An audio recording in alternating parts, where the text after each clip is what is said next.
खान के ट्रेन घर में दो चुड़ैलों का गृह प्रवेश। अजी मालिक ने आज का ही टाइम दिया था आपको, क्या रहा? मुझसे मत पूछो आस्था। क्यों ना पूछूं? और आप इतना भड़क क्यों रहे हैं? अगर आज मालिक घर आ गया तो क्या कहेंगे? मैं ये नहीं समझ पा रहा हूँ कि आखिर मैं क्या करूँ। हमारा 1 नहीं 2 नहीं पूरे 6 महीना का किराया रुका हुआ है और जो पैसे मालिक से उधार ले लिए थे वो अलग हैं। मेरी आमदनी तो बड़ी छोटी सी है, बेटे भी कुछ खास नहीं कमाते हैं। समझ नहीं आता इतना कर्जा मैं कैसे चुकाऊंगा। ठीक है, अगर ऐसा ही है तो हमें इस घर में अब और नहीं रहना चाहिए। हमारे मालिक बहुत भले हैं जो उन्होंने हमें बिना किराया भरे अपने घर में रहने दिया, लेकिन किसी की शराफत का ऐसे नाजायज फायदा नहीं उठाना चाहिए। मोहन जी, जब हमारे बस की किराया भरना ही नहीं है तो आज नहीं तो कल हमें इस घर से निकाल ही दिया जाएगा और हमें बेइज्जती से निकाला जाएगा। उससे बेहतर है कि हम खुद ही चले जाएं। ठीक कहती हो आस्था। अभी मोहन और आस्था आपस में ये बातें कर ही रहे थे कि तभी उनके घर उनका मकान मालिक गणेश आ गया। तो क्या हुआ मोहन जी, आप मेरा किराया आज दे रहे हैं? माफ करना मालिक, लेकिन मुझे नहीं लगता कि ताउम्र में आपका किराया भर पाऊंगा। हर तरफ से बस निराशा ही मिल रही है। आपका बहुत बहुत शुक्रिया मालिक, जो आपने हमें अपने घर में रुकने की इजाजत दी। ये क्या बात हुई? इसका मतलब आप लोग कहना चाहते हो कि आप मेरे घर में 6 महीने रहकर 1 दिन का भी पैसा नहीं चुकाओगे? हमारी बात सुनिए। मैं तुम्हारी एक नहीं सुनूंगा। सही कहते हैं लोग कि गरीबों की अगर उंगली पकड़ो ना तो वो पहुंचा पकड़ लेते हैं। मुझे तो मेड़ा मत समझना। अगर तुम्हारे पास मुझे पैसे देने के लिए नहीं है तो तुम लोग अभी के अभी मेरे घर से निकल जाओ। और हाँ, मैं तुम्हें यहाँ से कुछ नहीं ले जाने दूंगा। अब तुम्हारे घर का सारा सामान मेरा हुआ। मालिक, हमारे घर में है ही क्या, बच्चों की ही 2-4 चीजें हैं, ऐसे ना कहिए। अच्छा, वाह भाई वाह, मेरे घर में रहकर 1 रुपया नहीं चुकाया और अब सामान भी लेकर जाना चाहते हो। मैं चाहूं ना तो अभी पुलिस को फोन करके तुम सभी को सलाखों के पीछे करवा दूं। गणेश ने गरीब परिवार को बहुत बुरा भला बका। उस वक्त आस्था के बच्चे घर में नहीं थे। जब आस्था के दोनों बेटे और बेटी घर आ गए तब पूरे परिवार ने 4-4 सूट बांध लिए और वो घर को छोड़ आए। लानत है हम दो जवान बेटों पर जो अपने माँ बाबा को सुख नहीं दे सकते हैं। सही कहा भैया, हम दोनों को ही कहीं डूब मरना चाहिए। कैसी बात करती हो भैया, दोबारा ऐसे शब्द अपने मुंह से मत निकालना। आप दोनों हमारी जान हो। सही कहा, अब ये सब कुछ छोड़ो और कहीं रहने की जगह ढूंढो। गरीब परिवार सिर छिपाने की जगह की तलाश करने लगा, लेकिन उन्हें कोई जगह नहीं मिल पा रही थी जहां वो अपना बसेरा बना पाते।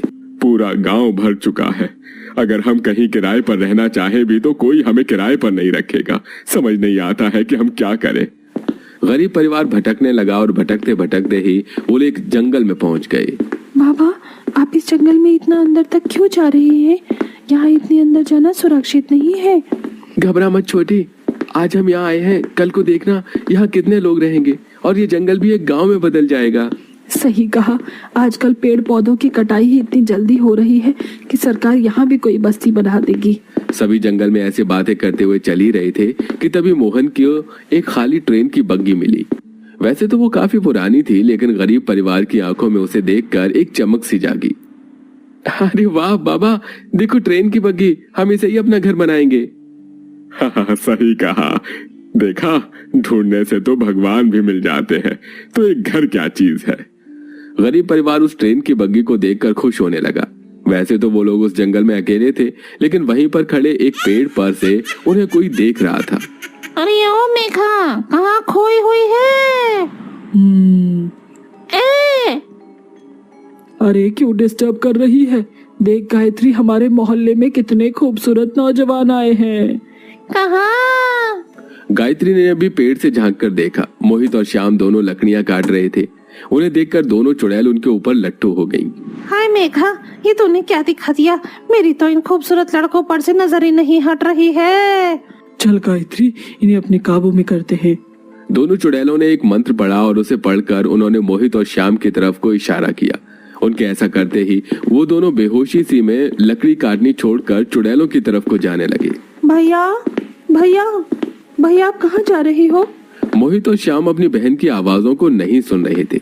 अपने भाइयों को ऐसे कठपुतली की तरह चलता देख राधा उनके पीछे भागी और उन्हें रोक कर बोली, भैया आप कहाँ जा रही थी? मुझे नहीं पता। क्या? हम कहीं जा रहे थे? हे कान्हा जी, मुझे तो यहाँ डर लग रहा है। आज की घटना सभी की बुद्धि से परे थी, लेकिन गरीब परिवार ने इसे नजरअंदाज कर दिया। ऐसे ही बाकी दिनों का भी सिलसिला चला। कभी भी दोनों भाई बेहोश से हो जाते थे और रात में या दिन में भी अजीब अजीब सी हरकतें करने लगते थे। उन दोनों के ऊपर चुड़ैलों का साया जो सवार था। अपने बेटों की ऐसी हालत देख आस्था परेशान थी।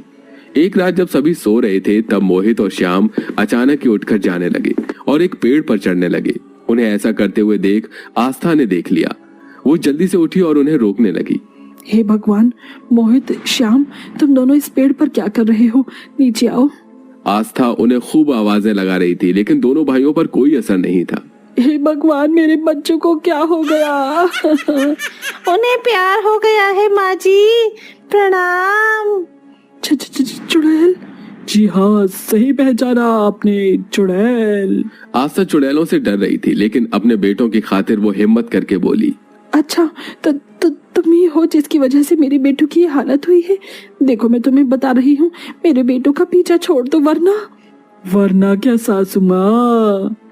देखो सासू माँ, हम तुम्हें बता दें, हमें तुम्हारे बेटों से प्यार हो गया है और हम जीते जी तो इनका पीछा नहीं छोड़ेंगे।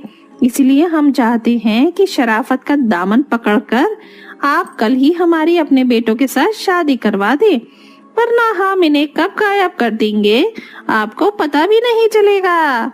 शादी? भूल जाओ, मैं तुम चुड़ैलों को अपने बेटे कभी नहीं दूंगी। तो अपने बेटों को आप भूल जाना, क्योंकि कल सुबह ये आपको दिखाई नहीं देंगे।